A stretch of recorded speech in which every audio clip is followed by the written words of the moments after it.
Halo guys, selamat datang kembali di Pojok Seram. Hari ini gue akan membahas film dari Thailand yang berjudul Scare.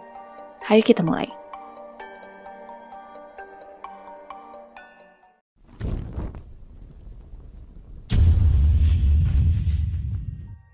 Cerita hantu di kampus meluas di mana dikatakan ada seorang mahasiswi yang mengakhiri hidup karena ditinggal kekasihnya dalam keadaan hamil. Hantunya gentayangan dan ada yang mengaku pernah melihatnya di seputaran loker yang hanya tinggal kepala. Katanya lagi, dia selalu menghantui kekasihnya setiap malam. Gadis bernama Pat ini sedang mengambil buku di lokernya dan ada penampakan hantu di sana.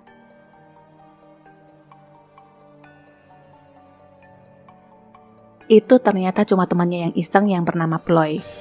Cerita sesungguhnya bahkan lebih mengerikan daripada sekedar teror hantu, dan inilah kisahnya. Hari itu hari pertama pelonco terhadap mahasiswa baru. Seorang ibu yang melihat kegiatan tersebut di koran dan TV pun protes, lalu melarang anaknya yang bernama Ploy untuk ikutan, tapi yang namanya anak abegong sudah pasti membantah dengan berkata, teman-temannya yang lain ikutan, masa dia enggak? Ibarat anak domba memang selalu berkelompok dan seorang ibu pun ya sudahlah ya, suka-suka lu aja. Pelonco hari kedua, mereka tampak melakukan perjalanan dengan bus bersama. Di pertengahan jalan, bus terhenti dan seorang pria lalu naik ke atas mengabarkan hutan sedang ditutup untuk sementara. Apapun alasannya, pria itu tidak mau dengar dan akhirnya bus putar balik lalu membawa anak-anak singgah di warung sebelum benar-benar kembali. Adalah ide gila senior ini yang bernama Not yang menginginkan orientasi di hutan agar merasakan sensasi yang berbeda. Seorang pria lalu mendatangi Not dan mengatakan dia mengetahui jalan lain yang bisa dipakai untuk ke hutan. Nah, ide cemerlang menurut Not dan teman-temannya. Tapi seorang mahasiswi baru bernama Meo tidak setuju dan mengajukan protes diikuti dengan yang lainnya. Karena itu mereka terlibat kericuhan dan akhirnya diputuskan bahwa yang tidak ingin ikut dipersilakan pulang. Meo yang hendak pulang dicegah teman-temannya dan dirayu untuk tetap ikut. Akhirnya dia pun luluh dan tetap bergabung dalam perjalanan. Singkat cerita, sampailah mereka di hutan dan terlihat ada kayu-kayu aneh yang kalau menurut pria tadi, itu disebut gerbang hantu. Seorang gadis bernama Om meminta bus dihentikan sebentar karena dia ingin memberi persembahan untuk para hantu. Terlihat di sana juga ada beberapa sajen dan tiba-tiba ada sesuatu yang terjatuh tepat di atas bus yang ternyata hanya ranting pohon. Not lalu berkata jangan membuang-buang waktu dan meminta driver untuk menjalankan kendaraan. Kini mereka harus melewati sebuah jembatan dari kayu yang susunannya saling menopang. Pria tadi turun dan membantu driver mengarahkan bus. Bus maju pelan-pelan dan sekarang mereka sudah berada di tengah-tengah jembatan. Semuanya terlihat cemas di mana kayu tampak rapuh. Benar saja, ketakutan itu akhirnya terbukti di mana jembatan itu runtuh dan parahnya, beberapa kayu menembus ke dalam bus dan menewaskan Pak Supir. Para abegong pun terlempar dan terjatuh ke sungai kecuali Pat dan Mai yang masih berhasil bertahan. Kayu jembatan penahan bus akan benar-benar runtuh dan Mai mengajak Pat untuk melompat. Dua remaja terlempar agak jauh dari grup dan yang cowok yang bernama Pok ini terlihat sekarat di mana ada kayu yang masih menancap di badannya. Akhirnya Pok meninggal. Er menemukan teman-temannya dan mengabarkan Pok yang sudah meninggal. Semua orang hanya bisa merasa ngeri dan takut dengan kejadian yang baru saja mereka alami. Meo kesal dan menyalahkan Not karena dialah yang mempunyai ide perjalanan itu. Teman-teman yang lain melerai mereka. Not sendiri menganggap itu hanyalah kecelakaan. Setelah itu temannya mengatakan semua ponsel rusak terendam air dan Not menjawab dia akan pergi mencari bantuan bersama kedua komplotannya. Saat itu cuaca juga sepertinya tidak begitu mendukung. Jalan sana-sini, Not dan temannya sampai lagi di tempat yang disebut gerbang hantu tadi. Di atas kayu itu ada seekor ular yang tentunya tanpa mereka sadari. Satu dari mereka yang bernama Pai mengambil telur sajen dan memakannya. Telur itu dipenuhi belatung dan di saat Pai sedang memuntahkan telur itu, kayu-kayu itu tiba-tiba roboh dan naas, Pai tertusuk lalu tewas. Dua temannya syok melihat kejadian itu sedangkan yang lainnya juga mencoba mencari jalan keluar dari hutan tersebut. Karena semua sudah merasa lelah, mereka pun sangat gampang tersulut emosi dan bertengkar satu sama lain. Jalan sana-sini situasi semakin mencekam di mana terlihat bangkai hewan yang tergantung di beberapa pohon. Seorang gadis bernama Pimai tiba-tiba berteriak karena merasa melihat seseorang tapi ternyata tidak ada siapa-siapa. Kembali ke Not dan Bom. Sekarang mereka sudah berada di lokasi air terjun, dan Bom merasa ada yang menarik kakinya yang membuat posisi badannya bergeser. Sekarang dia merasa kakinya terjepit yang padahal sedang ditahan oleh tangan misterius. Not mencoba menolongnya dan tak jauh dari sana ada kayu yang terbawa arus lalu menghantam batu. Kayu itu terpecah dan sialnya lagi langsung menghantam Bom tepat di matanya. Bom pun tewas seketika. Di tempat lain sekelompok kawanan memutuskan untuk beristirahat sejenak karena asma Ploy yang kumat. Air diminta Puen untuk menemaninya berkemih di semak-semak. Air yang sedang menunggu malah terkesima dengan kupu-kupu lalu mengikutinya. Setelah Puen selesai, dia tidak menemukan Air dan kembali ke perkumpulannya dengan mengatakan Air menghilang. Saat itu bertepatan dengan mereka yang melihat mobil dan segera mengejar mobil tersebut. Tapi sayangnya mobil itu tidak mau berhenti walaupun mereka sudah mencoba menghadangnya. Not sendiri masih terlihat lari sana-sini di hutan seperti dikejar sesuatu. Berbeda dengan sekelompok anak-anak ini, akhirnya sedikit ada harapan di mana mereka melihat ada sebuah minimarket tak jauh dari mereka berada sekarang. Kembali ke Not, ternyata benar dia dikejar seseorang. Dari depan, orang itu mengarahkan ranting pohon yang tajam tepat ke matanya dan dia pun akhirnya tewas. Cerita berlanjut ke anak-anak yang masuk ke sebuah minimarket yang sepi, bahkan tidak tampak ada petugas kasir di dalamnya. Tanpa merasa curiga, mereka makan dengan santai dan pakai acara bercanda pula. Hanya Om yang masih penasaran dan berjalan keluar sambil melihat-lihat sekeliling. Dia masuk ke sebuah ruangan dan kaget di saat beberapa burung yang tiba-tiba terbang ke arahnya. Mobil yang tadi mereka lihat datang lagi dan berhenti.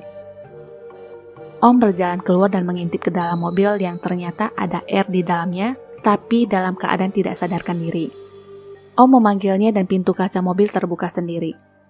Tiba-tiba dari belakang mulut Air dikoyak dan pelakunya langsung menjambak kepala Om lalu sengaja menjepitnya dengan kaca mobil sampai terputus. Lanjut lagi ke gadis lain yang berada di toilet dan tiba-tiba tidak bisa membuka pintu toilet. Dia panik dan berteriak minta tolong tapi karena merasa tidak ada yang merespon, dia lalu naik ke atas toilet dan berteriak di lubang fan dengan mengeluarkan kepalanya. Siapa sangka celurit sudah di depan mata dan kepala itu pun terjatuh di lantai. Hal seperti ini seakan sudah menjadi hal yang biasa dan pria itu membawa kepala tersebut dengan celuritnya sambil berjalan santai. Peristiwa itu disaksikan oleh seseorang dari grup dan segera memberitahu teman-temannya. Apapun itu tidak membawa perubahan. Dari luar, pria itu menabrakkan mobil ke minimart yang membuat kengerian semakin bertambah. Setelah itu dia pergi seperti tidak terjadi apa-apa. Anak laki-laki tadi yang mengabarkan tentang pria tersebut malah tewas karena tertabrak dan kepalanya terbentur. Telepon umum tiba-tiba berdering tetapi tidak ada suara setelah diangkat. Karena kejadian itu mereka pun jadinya terpencar. Meo sendiri terjebak di kandang babi. Telepon umum diseruduk dan knalpot dari mobil itu sengaja dimasukkan ke dalam box telepon umum. Orang gila itu sengaja membuat asap yang tebal untuk meracuni gadis malang ini. Satu lagi tumbang. Meo datang dan semuanya sudah terlambat. Meo marah lalu membawa parang yang kebetulan ada di sana dan berjalan pergi. Sekarang giliran Ploy yang melihat sosok pria itu dari kejauhan. Saking takutnya dia berjalan mundur dan malah ikat pinggangnya digigit anjing. Beruntungnya kedua temannya datang tepat waktu. Ploy berkata dia melihat pria yang ingin menghabisi mereka semua. Mereka lalu segera bersembunyi di sebuah tempat ditambah lagi satu teman mereka yang ikut bergabung bernama Obo. Mau kemanapun tetap saja pria gila itu bisa menemukan mereka. Asma Ploy kumat lagi dan dia menjatuhkan obatnya di saat-saat genting. Obo berinisiatif mengambil obat pelega nafas itu dan apesnya tangannya malah ditusuk. Saat itu Obo masih bisa bertahan dengan mementung kaki pria itu dengan besi lalu kabur. Mai yang mendengar teriakan Obo segera menyusul dan menemukan obat itu tapi tanpa Obo. Nyawa seperti sudah di ujung tanduk tapi ternyata nasib masih berpihak. Saat pria itu ingin menghabisinya, besi yang dipakainya agak tertahan dengan besi-besi di atas yang membuat Oppo bisa melarikan diri untuk sementara. Pria itu masih melakukan pengejaran dan sayangnya Oppo terjatuh ke bawah tangga, sedangkan Ploy sendiri tampak semakin bengek. Pria itu melemparkan besinya ke Obo dan sekali lagi dia masih bisa menyingkir. Sayangnya ketika Obo mendengar suara Mai yang memanggilnya, saat itu jugalah menjadi waktu kematiannya. Mai syok melihat teman-temannya yang tewas satu persatu. Ploy sendiri sudah tidak bisa bertahan dan sepertinya juga sudah tamat. Mai kesal dan menantang pria itu untuk menangkapnya. tepat masih menangisi Ploy. Gak taunya si Ploy hidup lagi. Di tempat lain, Pimai dan temannya melihat mobil nganggur dan berencana menggunakan mobil tersebut. Meo tiba-tiba muncul dan bergabung. Situasi semakin genting ketika pria itu berjalan ke mobilnya, tapi mereka bertiga sudah tidak ada yang ternyata sedang bersembunyi di belakang mobil. Setelah pria itu turun, mereka mencoba menyalakan kembali mobil tersebut. Dari belakang, pria itu datang lagi dan membekap mulut Pimai, lalu mencoba menyeretnya keluar. Meo segera mengambil kunci mobil dan menusukkannya ke mata pria yang ternyata adalah pria yang mengajak mereka untuk pergi ke hutan melalui jalur lain. Karena matanya terluka, dia pun semakin murka dan menggerakkan mobil pengangkut alat berat untuk menabrak mobil mereka. Di saat dia melihat ke dalam mobil, Meo segera melayangkan pedangnya ke pria itu. Meo berpikir dia mungkin sudah mati dan berjalan keluar. Tak disangka pria itu masih hidup dan menarik kakinya.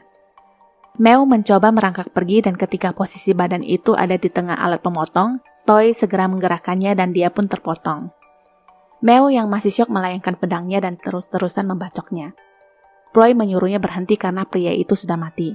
Dari luar ada lagi seseorang yang membawa mobil. Meo dan Toy langsung bersiap dengan peralatan perangnya. Pria itu tampak turun dari mobil dan berjalan ke belakang lalu berlari ke semak-semak. Meo yang melihat itu segera mengejar disusul oleh kedua temannya. Tapi sayangnya mereka kehilangan jejak Meo. Meo sendiri melihat sosok itu dan langsung membacoknya, tapi ternyata itu cuma sebuah boneka yang dipakaikan baju. Pria sesungguhnya muncul dengan membawa pemotong rumput yang langsung mengarahkan ke Meo. Meo akhirnya berakhir tragis. Toy yang mendengar teriakan Meo langsung datang ke TKP dan mencangkul pria itu dari belakang. Ternyata dia belum juga mati dan masih kuat untuk mencabut alat yang nancap di punggungnya. Pria itu melakukan penyerangan dan alat penggarap sawah itu menancap di paha Toy sekarang. Tak tanggung-tanggung pria itu menginjak alat itu dan Toy pun berteriak histeri saking sakitnya. Pimai membalasnya dengan alat pemotong rumput dan mencincangnya sampai koit. Sisa 3 ini yang selamat dan dari jauh ada lagi mobil yang datang yang ternyata adalah Pimai dan Toy. Akhirnya mereka selamat dan pulang ke rumah masing-masing yang dimana hanyalah mimpi Ploy. Dia dicekik kembali oleh si pria gila. Nah, ternyata beneran hanya mimpi, tapi Ploy tetap masih takut dan berkata pria itu mengikuti mereka. Temannya menenangkannya dengan berkata itu semua cuma mimpi, tapi ternyata dari belakang ada mobil yang mengejar mereka. Mobil oleng dan satu dari mereka terlempar keluar yang lalu dilindes oleh mobil pria gila itu, sedangkan mobil mereka nyungsep. Bangun-bangun, Ploy sudah berada di sebuah gedung kosong yang kotor dipenuhi bercak darah dan terkurung di sana. Di tempat lain, seorang pria mengenalkan sebuah reality show yang memperlihatkan rekaman tentang para mahasiswa baru yang katanya sudah mengikuti dan memasang kamera di mana-mana. Para mahasiswa baru ini dia sebut sebagai orang-orang terpilih yang mengikuti game show reality mereka. Sekarang penonton diberikan wewenang untuk menentukan nasib mereka. Siapa yang akan mati dan siapa yang akan hidup. Di akhir game hanya akan satu yang selamat dan siapakah itu? Semua tergantung dari penonton. Tamat. Pengalaman hidup adalah guru yang paling keras, di mana dia akan memberikan ujian di awal dan pelajaran sesudahnya. Terima kasih sudah menyaksikan shortcut film ini. Jangan lupa subscribe, like, and share, juga menyalakan lonceng notifikasi untuk updatean film lainnya ya. Sampai jumpa.